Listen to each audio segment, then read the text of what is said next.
is up, everybody? Big Al here, and welcome to another great episode of Clear the Ice Flyers post-game show here at EOP Sports. Like I said, I'm Big Al. I'm here to take you in throughout the night. A little later than what I expected, but I was letting the Dallas and Niners game play out so all Philly fans can see who the Eagles would be facing. Of course, if you haven't, you've been living under a rock, the Niners will be traveling to South Philly to take on the Philadelphia Eagles in an NFC Championship game. But we're here to talk Flyers. So, the Winnipeg Jets travel to South Philly to take on the Flyers.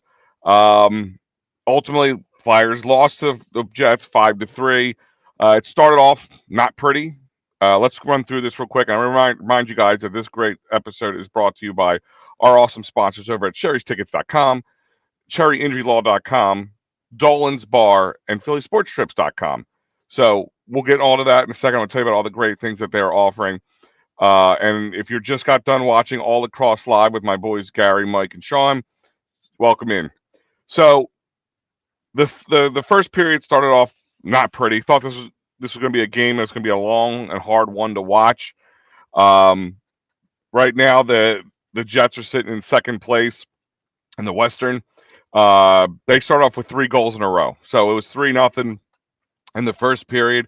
All 3 goals scored in about 3.5 minutes, which and it was early and often for the Jets, and that's what made it not such a pretty game. First one was by Alex Johnson's Jalby. He takes 1-0 lead quickly in the first period, and then sharpshooting Kyle Connor sniped one in a minute and a half after the first goal from Johnson, and then Scheifele taps in the third goal.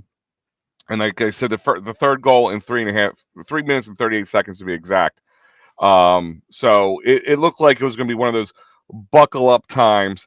It's going to be a long ride, but towards the end of the period, with about a minute, less than a minute and a half left in the period, Owen Tippett gets a 2-on-1 advantage with the Jets, passes to Provy. Provy lands the goal over Riddick, and that was the story of the game for them. A story of the first period for them, making it 3-1 going into the second. Um, Dave, thanks for joining us in here. No, Flyers tease every year and they fall about. I don't know how much of a tease this year they were going to be. Just that they are giving people some hope. I guess a good way of putting it, giving people false hope. And we'll get into that in a second. But let's look at the second period now. And the first period ends 3-1. Shots on goal favoring the Flyers, believe it or not, 13-11. Um, Go to the second period. Second period is more defensive heavy. Both Sandstrom and Riddick made some big saves. That could have been this could have been a much different game going into it. It could have been easily another 2-3 scores on the board between all the saves that these guys made. But Kevin Hayes had the lone goal in the second with just again later in the second period. D'Angelo passes to Hayes and puts it. And it's a really tight window on the left. It was a really sharp shot. I mean, that's like one of a million shots that you don't make. But he is kind of continuing that trend of just putting shots on goal, which a lot of the Flyers didn't do, especially early in the season. But the guys are doing now. They're just shots on goal, and see what they can get to stick. But Kevin Hayes got it was a pretty one. It was a highlight reel to say at least, making it 3-2, making it a new game going into the third. Like I said, shots on goal once again favored the Jets 12-8. Then that brings us to the third and final period of the Flyers game. Kevin Hayes again, second goal in the night. Definitely my player of the game tonight, and tied the game up. Like all new game, 3-0. About halfway through, Coleman gives the Jets back the lead, 4-3. It was an amazing penalty kill by the Flyers leading up to that. They were down. There was a 2-man advantage for a little bit. They kill the entire penalty, and then I don't know if fatigue sets in. I don't know if it's just bad timing, but Coleman knocks in the shot, makes it 4-3, and that would be all they really need to win. Kevin Stunland puts an empty netter, making the final tally 5-3. Once again, but this time shots on goal in that period 9-8 Flyers. Um, you know, it's kind of the theme you see with these Flyers We see a team that plays well against bad teams and even mediocre teams, and at times, occasionally good teams. We saw them play against beat the Capitals twice in a row. But then you see them play teams like Boston, they get shellacked. Teams like Winnipeg, they get beat. This was a much closer game. Didn't start off pretty, got close, but got away from them ultimately. Let's look at some of the stats here. Shots on goal favored the Flyers 31-30. They were 50% on faceoff. Flyers were 2 for 4 on the power play and were able to kill all 5 of the power plays for the Jets. Well, thank God, because it could have been a lot worse. Penalty minutes 10-8, favoring the Flyers. Hits were 28 for 28. Blocks for 15 were for 14, showing you that this game was very close knitted for most part. Even though watching the game, it didn't feel like that at times. Real quick, guys, I want to remind you that this awesome show is brought to you by Sherry'sTickets.com, the place to get tickets, sporting tickets, concerts, theater events, you name it. Sherry'sTickets.com, family owned and operated. Let me tell you guys right now, I've used them a bunch myself. The price you see on the screen is the price you're going to pay. Go look for your Eagles NFC Championship games. Pick up a Flyers game. Go to a concert. It was hard to get tickets. I know when you go to the other guys, you get these prices. You're like, oh, they're pretty good prices. Then you go to check out, boom, $300, $100, $150 at the end. And you get stuck paying all that, doubling your fee, doubling the amount of tickets you bought. Sherry's Tickets will not do that to you. And for using the EOP10 promo code, we'll get you an additional 10% off. And then David R. Cherry is our man when it comes to workers' comp, motor vehicle, personal injury, criminal law. Go to cherryinjurylaw.com or call Dave directly at 610-565-0300. He will fight for your justice. He will get the justice that you deserve. He takes care of you, and he will be there to help you through probably one of the toughest times for most people's lives. So check it out, cherryinjurylaw.com or 610-565-0300. David R. Cherry is the man. Dolan's Bar is one of the best places to catch a game. I know a lot of people will be at the NFC Championship game, will be at Dolan's Bar getting one of the amazing cheesesteaks, $8 wing steaks, cheesesteaks. Get the big D while you're there. It is one of the best cheesesteaks you'll ever have. Great drink specials, great people, great memorabilia giveaways. Go to dolansbar.com to always find out what's going on. And also check them on their social media. You never know who's going to pop in there. Famous athletes, current and ex-athletes have been in and out of Dolan's. It is just a great place to hang out and have a good time. We've talked about this before. If you want to go to the Super Bowl, especially us Philly fans, you want to head out to the Super Bowl, but you're like, I don't want to pay for a trip and then get stuck going if maybe for some reason they don't go, or maybe you can't afford to go in the long run. You have the January 30th to go in right now, put down your deposit, and if you cancel by January 30th, you will get your deposit fully refunded. That's right. You heard that right. You put your deposit down now. If things don't play out the way we would hope, or don't play out for you financially, and you say, I can't swing it, phillysportstrips.com will fully refund you your deposit. So you can't beat that. phillysportstrips.com. And also, they just announced tonight the ultimate tailgate for the NFC Championship game at Live Casino right across from the Philly from CBP, so real close to Lincoln Financial Field. It is a great place to watch the game, a great place to tailgate the game. There's going to be great food, drink specials, one solid price. I believe E-Rock will be DJing, so it'll be a good time. Once again, another great option at phillysportstrips.com, as well as all the other ones they have to offer. Go to phillysportstrips.com to check it out. So, like I said, I believe our last comment was from Dave, and he said, Flyers tease every year and then they fall. And he's not wrong. And that's kind of the narrative that we all have been talking about on and off our shows here at EOP. That, do we want them to win? Do we not want them to win? Is it tank for Bernard? Is that what they're going to do? And if anybody who knows me, who knows that listen to me, I've talked about with the Sixers in the past, talk about with other teams, I'm 100% against tanking. But this team just did not look pretty going into this season. So I kind of figured they weren't just going to tank, they were going to lose. But everybody is buying in what Torts is selling. And they're playing much better hockey now. This team doesn't give up, and this game is testament to that. They do not give up. They keep fighting. Like I said, they were down 3-1 going into the second period. A lot of teams would have just kind of checked out and went through the motions. Especially a team who has struggled coming out of the gate as the Flyers have. But they didn't. They fought through, and then you see that in the second period. That they play some tough defense.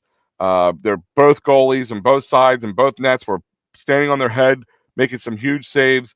Kevin Hayes had the lone goal, which at the end of the second, giving the Flyers and Flyers fans hope that we can win against Winnipeg and maybe come back and steal this one, being down 3-0 in the most of the first period.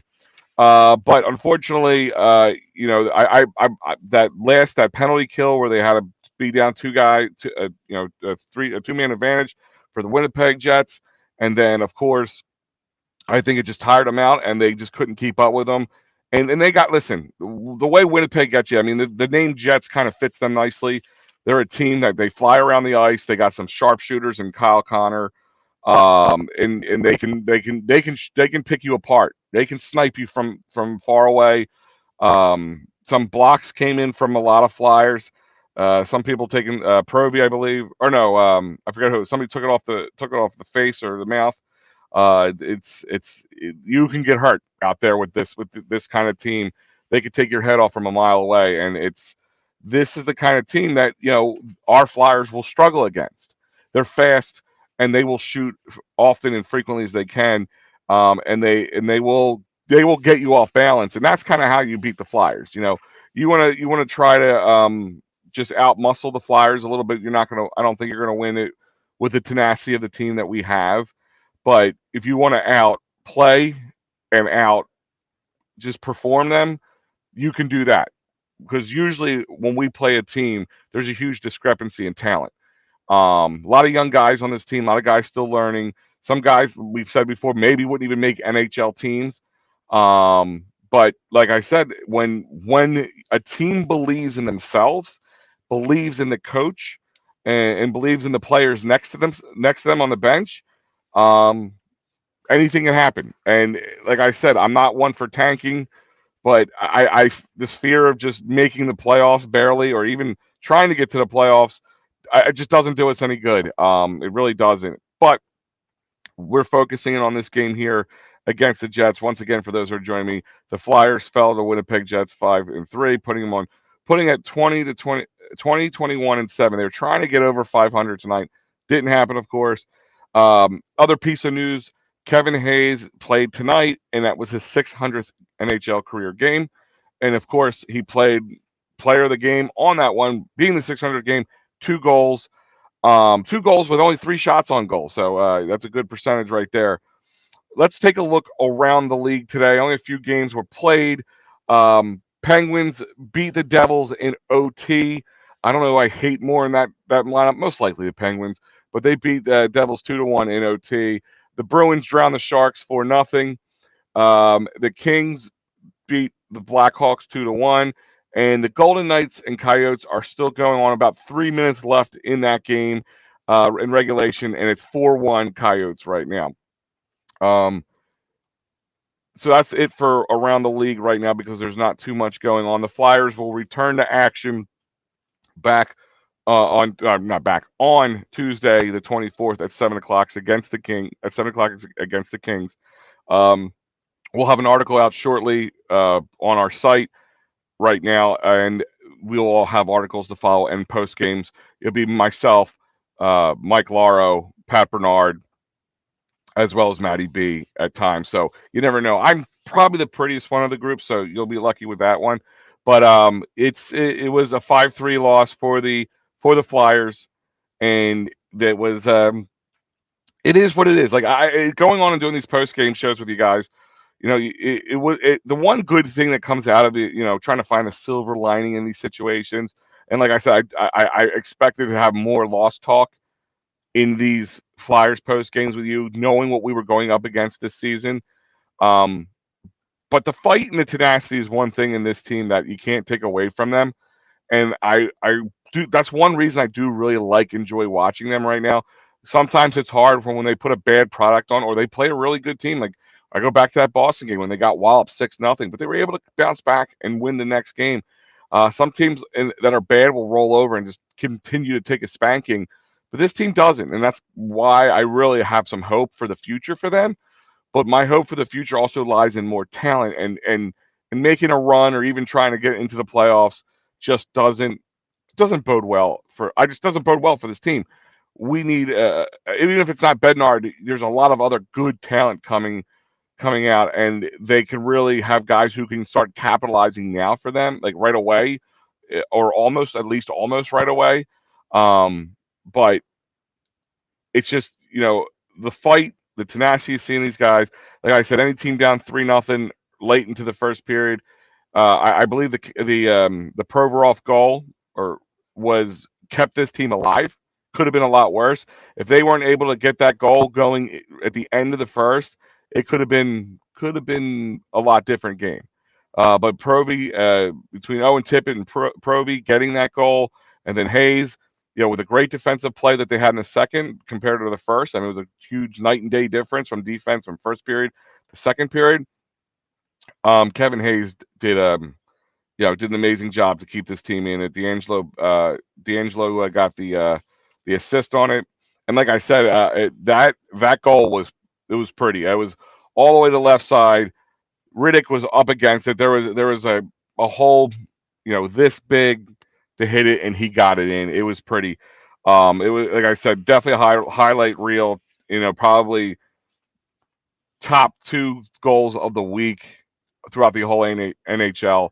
Um, but ultimately all for nothing in the sense that they lost this game 5-3 and don't get a chance to be above 500 yet this year, or at this point. Rick Tocchet is the new coach of the Canucks. Okay, I think Tockett's a hell of a coach. That's great for them. And speaking of coaches, people still listening, still hanging in here with me. I know it's late. Uh, Tortorella, I mean, what are your thoughts on him so far as a coach? Have you bought in what he's selling? Have you changed your mind? Have you changed your thought process on Tortorella? Um, where were you in the beginning of the season when he came in? Did you think he was going to be the Tortorella of old, who's just going to yell, kick, and scream, smacking, trash talking media members, or have you see a different towards? And do you like what you see? I'll start off. Definitely different than what I thought. I don't say I was against having Torts as the coach, but I didn't know if this was the kind of coach that we needed at this time. I was really looking towards one of these, championship caliber teams. Look at one of their up and coming young assistant coaches, guys, guys who know how to work with young guys, speak to young guys, and work with them because there's a lot of young guys on this team, a lot of AHLers on this team right now. I didn't know if that old school, towards a heavy-handed, gruff attitude would have been what was best for a growth standpoint. But ultimately, I've liked what I've seen from Torts. He's different than what I expected, different than probably what he was. Um, but ultimately, I like what I see, and I hope that we can definitely get some talent in here that see he can work with that. Anthony's chiming back in here again. I love Torch, but the problem is lack of talent of the Flyers. 100%. Just like I said, 100%. I don't care who the coach is at the time. But during this run, him getting what he's getting out of this team currently is pretty amazing. I don't even want to. I don't like using that term very often, but it is pretty amazing the juice he's able to squeeze out of this lemon because this team was a lemon coming into it. We expect to be the bottom of the barrel, if not the bottom of the barrel, coming into the NHL season, and they didn't. They had a little bit of success in the beginning, and then they came, as a week would say, came back down to earth, played what we expected to play, getting beat bad, making mistakes, not jiving. I mean, Kevin Hayes, we've been talking, 600th game, made the All-Star game. Setting records, just doing things, just playing out probably one of his best seasons he's played as a Flyer. And he was benched just a few weeks back. Torts has a way of punishing you, or I don't know, I don't use the term punish, but letting you know he's disappointed in you, but also giving you redemption, allowing you to redeem yourself, allowing you to say, hey, look at me, I can play. I learned my lesson, coach. Is it the fact that is he maybe not a team? Was he not being a team player at the time? Was he not getting along with him? Was he going against Torts? Was he talking out against Torts? We won't know. Probably something we'll never know. It's not usually things that usually come out unless it's really, really bad or somebody slips it out to the public, to the media by accident. But he was, from what we understand, he was not playing great hockey, and Torts said, "Fine, sit down, just take a night or two off, and I'm gonna be a healthy scratch tonight, and we're gonna play." And then so far, it's paid off. I mean, since then he's been putting up some great numbers. He had his first career hat trick just a few week ago in the last week, and now two goal night, hitting a spot that you would never really see Kevin Hayes shoot from. He just has this mentality, this sharpshooter mentality. Just put puck on net, puck on net, puck on net, and you see it like a game tonight where he puts up 2 goals again. And he led this offense between him and Ivan Provorov in the beginning. Owen Tippett being, he's really starting to come around too. I mean, he's another guy who I really wasn't sure what to think from him. He came, for those who don't know, he came in the Giroux trade. And I didn't know what to think of him, but so far he's really starting to come around. And a lot of people kind of branded him a bust pretty quickly, which we tend to do. As fans, we tend to get ahead of ourselves, and if you don't come out of the gates, just on fire with your hair on fire, we just give up on you. But that wasn't the case. Tippett, is definitely coming around. We're starting to see some growth from young guys. Guys are starting to play. Cates, you're hearing his name a lot. Morgan Frost, letting him in, keep playing out, because he was a guy that the word bust was thrown around a lot for. Um, but so far, so good, and I've been happy with what I've seen from Frost from a progression standpoint. And he had an assist on the night. That was in the final Kevin Hayes goal. And D'Angelo had the other assist. Had a couple assists as well. And Tippett with the assist for Provorov. York with the assist with Provorov. And Cates with the assist with Hayes as well. So, like I said, I'm not a moral victory kind of guy, but I think when we look at the Flyers this season, moral victories are what we're going to need, because it's all about the future with this team. It's all about, they did lose 5-3 tonight, but it could have been a lot different game. Sandstrom, as a goalie, very hit or miss at times. Just got back from injury, but he looked good tonight. I mean, his first 3 goals came out. A lot of that was defensive miscues. Winnipeg just kept the Flyers off balance and just put the puck on that. And Sandstrom, I wouldn't blame all these goals on Sandstrom, especially of course, the empty netter. In the first couple, or first 2 of the 3, I wouldn't put all on Sandstrom. But I mean, the other snipe from Kyle Connor was pretty, like, he has that ability. He's the kind of guy that the Flyers need. He's a guy that when you put the puck in on his stick, pretty things can happen. And that's Kyle Connor for you. And I would like, I would love to see a guy like that on this team. They're trying to make guys think more like that, like Kevin Hayes and all that, but they need a young guy who has the ability to put the puck past defenders and just play scary hockey. Like, you want the team to start to play harder and faster when they see you with the puck. But that is about it for tonight. I want to remind you guys that this awesome program is brought to you by Sherry'sTickets.com. Go to Sherry'sTickets.com and get your tickets, sports, concert, theater events. There is no hidden fees, great prices, and save an additional 10% off by using the promo code EOP10. And like I said, tell them EOP sent you. Use it. It will save you a ton of money. And like I said, it's not just sporting events, concerts, events, theaters. You need a birthday present in a pinch. You just want to go see something. Check the prices out here, and you might compare them to the other guys. And when I say compare, don't just look on the screen. Go through the checkout process all the way to about the end before you actually hit checkout. You'll see what I mean about hidden fees. It's disgusting, some of the hidden fees I've seen at the other places. But also, if you need somebody to fight for your rights and fight for your right when you get injured at work, in a car accident, personal injury, or involved in any criminal law, he is your man, David R. Cherry, 610-565-0300, or you can check them out at the Cherry Firm at cherryinjurylaw.com. Dolan's Bar, great place, great food, drinks, for great place to watch a game or just hang out. They have Quizzo nights, and like I said, you never know who's going to stop by Dolan's. Some famous ex-athletes. It can happen anytime. Go to dolansbar.com, Twitter, Facebook, Instagram, and even TikTok. You got it. Check them out. NFC Championship game, like we said, we just found out right before I went on the air. The Eagles will be taking on the Niners in South Philly on January 29th, this Sunday coming up. They have a tailgate ready at the live casino right across the parking lot. Check it out. Go to phillysportstrip.com. Sign up, and if you can't even get a ticket into the game, it's a place to go and hang out and have a good time and have good food, good drinks at an affordable price.